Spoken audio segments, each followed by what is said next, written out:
성전 순례 시편으로 불리는 이 시편 120편에서 134편 사이에 이 15편이 있는데요. 이들은 모두 성전에 오르며 부르는 노래, 이런 타이틀을 가지고 있습니다. 여기서 성전에 오르며 히브리어로 보면 계단이라는 뜻이 있어서 순례자들이 이 높은 곳에 위치한 예루살렘의 성전을 향해 올라가는 그런 뜻을 나타냅니다. 이러한 성전 순례 시편들은 전체적으로 볼 때는 이렇게 하나로 묶을 수 없는 다양한 장르로 이렇게 구별이 되어 있는데요. 하지만 세속으로부터 성전을 향해서 나아가는, 이렇게 점점 가까이 성전을 향해 걸어 나아가는 그런 모습들, 또 하나님께 경배함으로 그 예배의 절정을 이루고 다시 세상으로 돌아가는 이렇게 끝을 맺는 내용들을 볼 수가 있습니다. 특별히 120편은 성전 순례 시편을 시작하는 시이기도 하고요. 또 어제 본문인 119편에서 시편 121편으로 넘어가는 중간을 이어주는 시이기도 합니다. 어제 시편 119편에서 주의 계명을 잊지 않고 잘 지키는 가운데서도 마치 그 양들을 공격하려는 이리떼와 같은 그런 것을 둘러싸여서 방황하고 있는 양 같다, 이렇게 시인은 마지막을 맺었죠.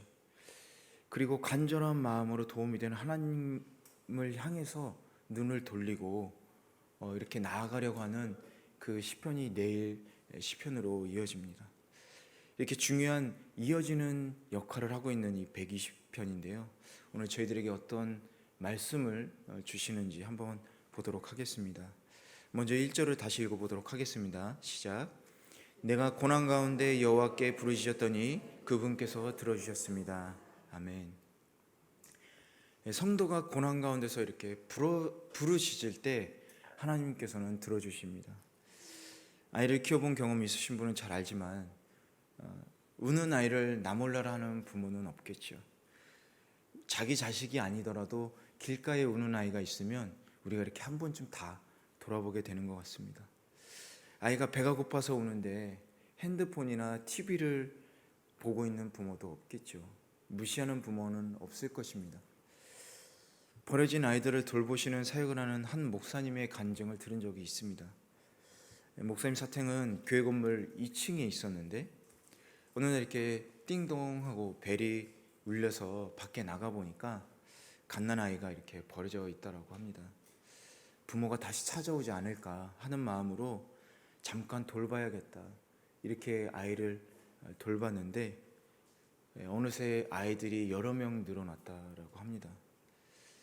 너무 가난해서 아이들을 이렇게 먹을 게 없어서 목사님이 기도했다라고 합니다.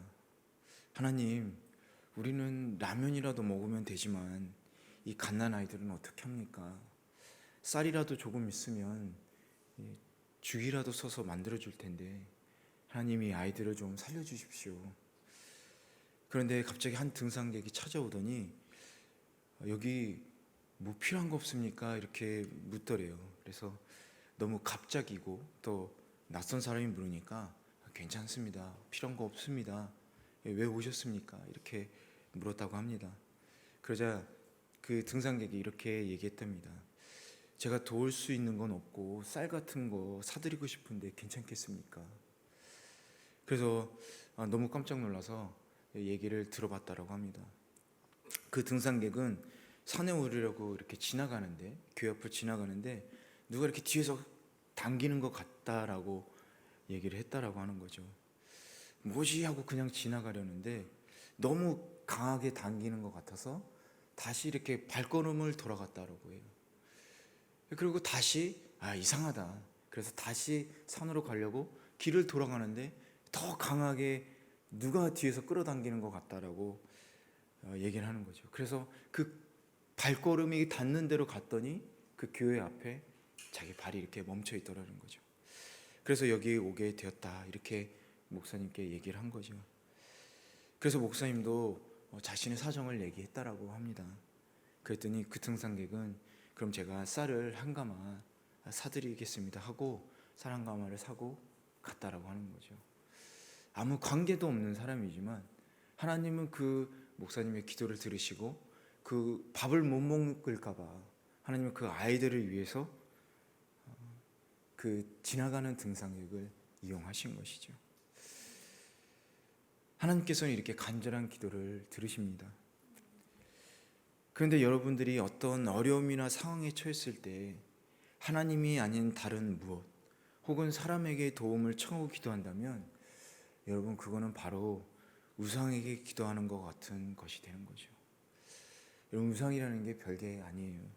우리가 믿는 사람이 믿어야 할 대상이 아니라 그 대상 외의 것을 믿는 것, 그게 바로 우상 숭배하는 것과 같습니다. 물론 사람들에게 도움을 청하고 도움을 받는 것이 나쁜 것은 아니죠. 하지만 우리가 하나님을 믿는 백성이라면, 자녀라면, 하나님의 주권을 인정하는 신실한 백성이라면 당연히 하나님께 먼저 기도해야 하지 않을까요? 내가 고난 가운데 여호와께 부르짖었더니 그분께서 들어주셨습니다. 여기서 부른다는 것은 소리를 높여서 부르짖는 의미보다는 우리가 하나님하고 기도를 들으시는 하나님의 이름을 부르는 것을 의미합니다. 우리가 어디에 있든지 어떤 상황에 있을지라도 하나님께서 우리의 말, 우리의 기도를 들어주시고 그 기도는 응답을 받는다라는 것이죠. 그런데 이 언어 자체에 기도하는 자의 전 인격과 존재를 수용한다, 이런 의미가 포함되어 있습니다. 무슨 얘기냐? 기도하는 사람들을 거부하지 않으시고 받아들이신다라는 겁니다. 믿지 않는 사람이 하나님을 정말 찾아서 기도한다면 하나님은 그 사람의 기도조차도 들어주신다는 거죠. 그 사람이 정말 죄인일지라도 하나님을 찾아서 간구하면서 기도한다면 하나님은 그 기도를 들어주신다는 겁니다. 저도 아빠가 되어서 아이를 많이 접하지는 않지만 밤에 아이가 울면 꼭 제가 일어납니다. 그래서 왜? 무슨 일 있어? 왜 그래? 이렇게 꼭 말을 걸곤 합니다. 아이의 울음소리를 부모님들은 기억을 하죠. 그리고 제가 길을 가다가 집 근처에서 울음소리가 나면 혹시 우리 아이가 아닐까? 이렇게 귀를 기울이게 되는 것 같아요. 한 번은 집 뒤에 공원이 있는데 거기서 우리 딸의 울음소리 같은 게 들려서 제가 한 번 달려간 적이 있었어요. 근데 역시 우리 딸의 울음소리였었어요. 부모들은 이렇게 아이들의 울음소리를 기억합니다. 아버지라도 자식의 울음소리는 기억하고 그 울음소리에 반응하게 되어 있는 거죠. 여러분, 우리 하나님 아버지가 그렇습니다. 우리의 간절한 기도, 눈물의 기도를 하나님은 들어주시고 거기에 응답해 주시는 것이죠. 오늘 시인과 같은 기도를 여러분 드리시기 바랍니다. 하나님을 부르짖으시기 바랍니다. 소리를 지르셔도 되고 하나님 아버지 이렇게 하나님의 이름을 부르시면서 기도하시기 바랍니다. 마음으로부터 간절히 부르짖는 기도를 하시기 바랍니다. 그럴 때 하나님께서 우리들의 기도를 반드시 들어주십니다. 그럼 우리 2절에서 4절 계속해서 읽어보도록 하겠습니다. 시작. 오 여호와여, 거짓말하는 입술과 속이는 혀에서 내 영혼을 구하소서. 오 속이는 혀야, 주께서 무엇으로 더하시며 무엇으로 내게 행하시겠느냐. 용사들의 예리한 화살로 로덴 나무 숯불로 하시리라. 2절을 보면 시인은 이들이 말하는 악에 찬 거짓말들로 인해서 자신의 생명이 매우 위태롭게 되었다고 하나님께 말하고 있습니다. 그리고 하나님만이 자신을 건지실 수 있다고 고백하고 있습니다. 그러면서 3절과 4절에서는 그런 비방과 악한 말들을 쏟아내는 자들에게 도대체 하나님의 그 무서운 심판, 날카로운 화살과 같고 로뎀나무 숯불과 같은 무서운 심판을 어떻게 감당할 것이냐, 이렇게 묻고 있습니다. 여기서 시인이 말하는 로뎀 나무는 팔레스틴 지역 그리고 이집트 등지의 그 사막에서 재배되는 관목으로서 잎은 거의 없지만 가지가 많고 또 뿌리는 열을 오래 간직하는 성질을 가지고 있어서 여행자들이 즐겨 사용하는 땔감이었습니다. 이것을 생각하면 로뎀 나무 숯불이란 하나님의 꺼지지 않는 심판의 불을 상징한다고 볼 수 있겠죠. 시인이 이토록 무서운 표현들을 써가면서 속이는 혀에 대한 하나님의 심판을 경고하고 있는 것은 거짓을 행하는 사람들 대부분이 잘못된 믿음과 의도로 그 거짓을 말하고 사람들을 속이기 때문입니다. 사실 사람들이 거짓말을 하거나 속이는 것은 그로 인해서 어떤 유익을 얻을 수 있다고 생각하기 때문에 그렇죠. 손해를 보면서 거짓말하는 사람들은 적을 것 같습니다. 오히려 사람들은 정직하게 말하면 얻게 될 불이익으로 인해서 사람을 속이고 거짓말을 계속하게 되죠. 그리고 이런 그들의 믿음처럼 거짓된 말이나 행동으로 당장의 위기를 벗어나거나 또 손해를 피해갈 수 있는 것도 사실입니다. 그래서 사람들은 너무 자연스럽게 거짓말을 하고 또 거짓을 행하기도 하는 것이죠. 그런데 시인은 그들의 거짓된 말들이나 또 행동들이 그들이 생각한 것처럼 큰 유익과 이익을 주지 않는다, 이렇게 얘기하고 있는 겁니다. 오히려 용사의 예리한 화살처럼 그리고 하나님의 꺼지지 않을 심판의 불이 그들에게 강력한 고통을 줄 것이다, 이렇게 얘기하고 있는 것이죠.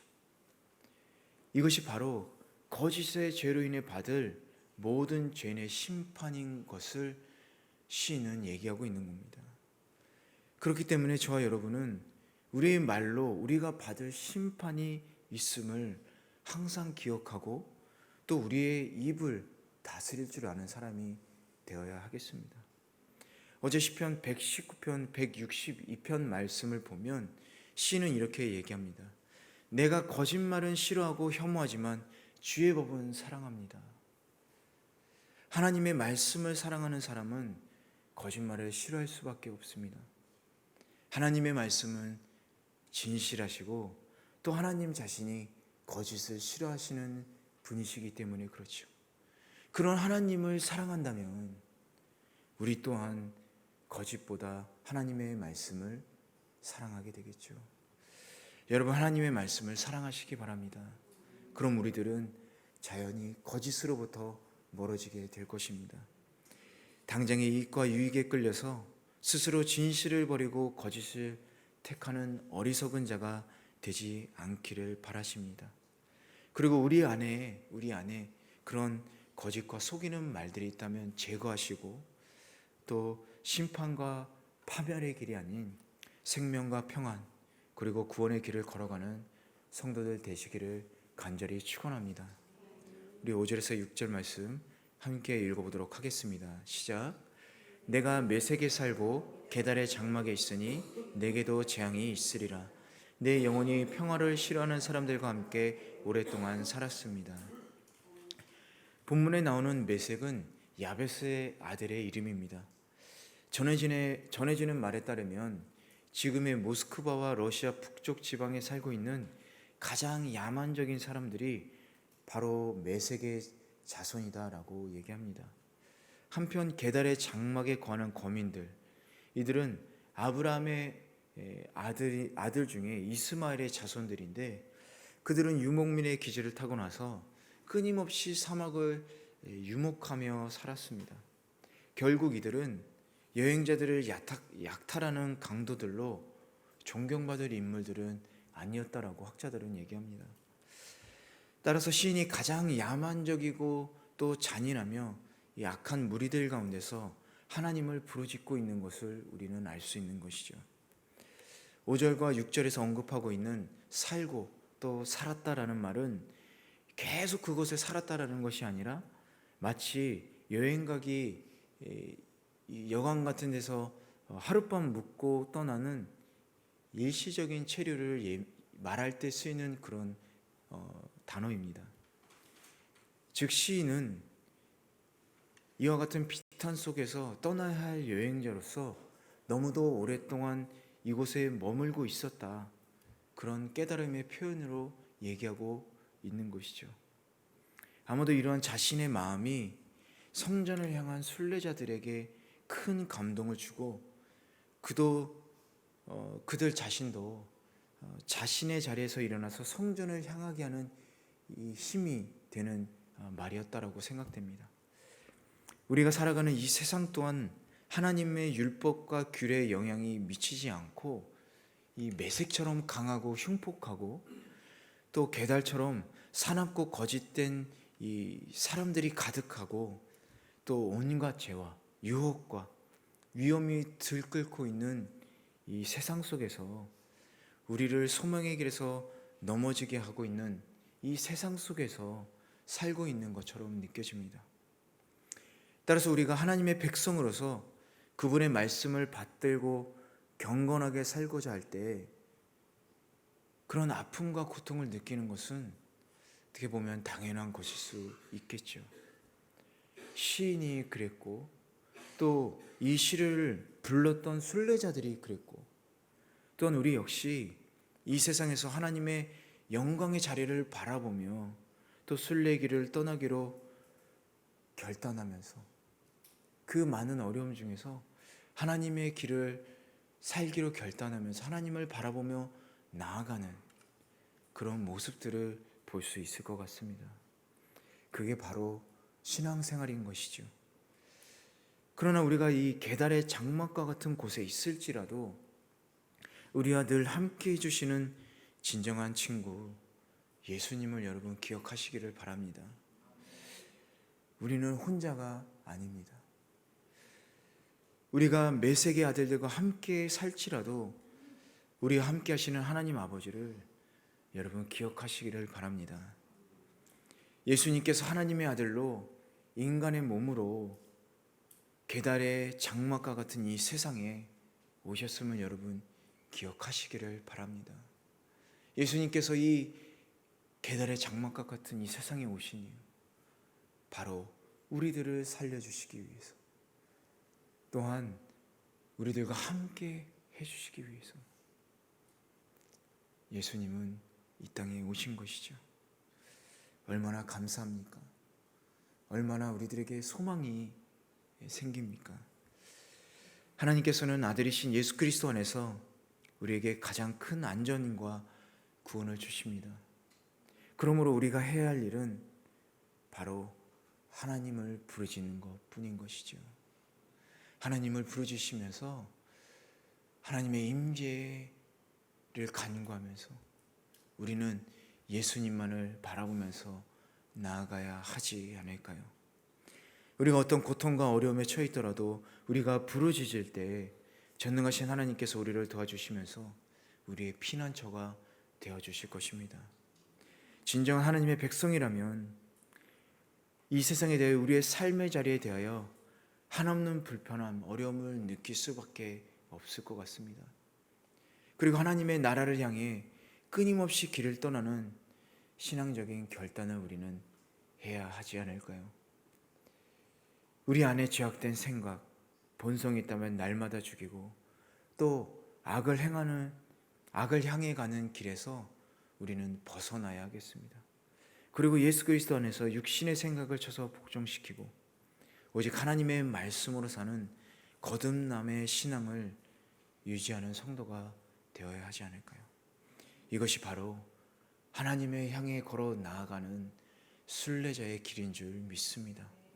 죄와 거짓으로 만연한 이 세상에서 날마다 하나님의 나라를 향한 순례자가 되어 삶을 드리는 전 인격적인 예배의 삶을 살아가는 저와 여러분 되시길 간절히 축원합니다. 이 마지막 7절 한번 읽어보도록 하겠습니다. 시작. 내가 말할 때 그들은 싸우려 하는구나. 시인은 그들과 화평을 원하고 평화롭고 관대한 마음을 가지려 힘쓰고 있지만 그들은 시인의 태도를 긍정적으로 받아들이지 않고 항상 오해하고 싸우려 하고 있습니다. 마치 무슨 말만 하면 이렇게 일부러 꼬투리를 잡으려 하듯이 이렇게 공격하고 있는 모습을 볼 수 있습니다. 세상의 법과 진리가 지배하는 그들의 입장에서는 하나님의 뜻 가운데 행하는 시인의 뜻이나 생각을 이해할 수 없기 때문에 그렇죠. 그러나 하나님의 사람은 화평을 원합니다. 우리가 세상을 살다 보면 믿는 자와 또 믿지 않는 자 사이에서 갈등을 겪을 때가 많이 있죠. 믿지 않는 자들은 믿는 사람들을 이해하지 못하고 공격적인 발언이나 행동을 할 때가 있습니다. 그렇다고 해서 믿는 자인 우리들이, 하나님의 사랑을 아는 우리들이 그들처럼 같은 방법으로 말과 행동을 해서는 안 되는 것이죠. 거꾸로 그들이 그렇다고 할지라도 화평을 위해서는 우리는 먼저 기도하면서 그 말씀에 따라서 행동하고 노력을 해야 하는 것이죠. 마태복음 5장 9절에 써 있듯이 화평하게 하는 자가 하나님의 아들이 될 수 있는 것입니다. 또한 화평을 이루는 사람들은 하나님께서 원하시는 정의와 또 공의의 열매를 얻게 되는 것입니다. 시인은 극심한 환난 속에서도 그 스스로 모든 거짓과 또 속임에서 구원하여 건져주시기를 간절히 기도하고 있습니다. 또한 그는 이 거짓과 속임을 미워하면서 그것이 만연한 땅에서 떠나기를 결단하고 하나님의 간구하면서 그 길을 따라 살기로 결심합니다. 여러분, 우리가 살아가는 이 세상도 이와 마찬가지인 것 같습니다. 우리는 그 안에서 매일 혼돈과 또 환난에 마주하고 있죠. 그러나 아무리 힘들지라도 하나님의 성품을 따라서 의로움과 또 하나님의 공의에 합당한 삶을 살아야 하지 않을까요? 모든 거짓과 속임을 미워하고 그곳에서 끊임없이 떠나는 삶의 자세를 우리는 가져야 하겠습니다. 그리고 우리가 바라보고 바라야 할 대상, 바로 예수 그리스도, 그 십자가의 사랑을 바라보면서 예수님께서 걸어가신 그 길을 우리도 걸어야 하겠습니다. 오늘도 이 세상의 환난과 또 세상 사람들로부터 어떤 억압이 있을지라도 여러분, 그 억압에 굴복하거나 그 억압에 맞춰서 반응하지 마시고 언제나 하나님의 자녀로서 화평을 유지하는 삶을 사시기를 바랍니다. 오늘 하루도 우리의 주인 되시고 우리의 삶의 목표 되시는 예수 그리스도, 그분만을 생각하면서 예수님의 십자가의 사랑만을 바라보면서 온전히 하나님의 백성으로서 순례자의 삶을 사시기를 축원합니다.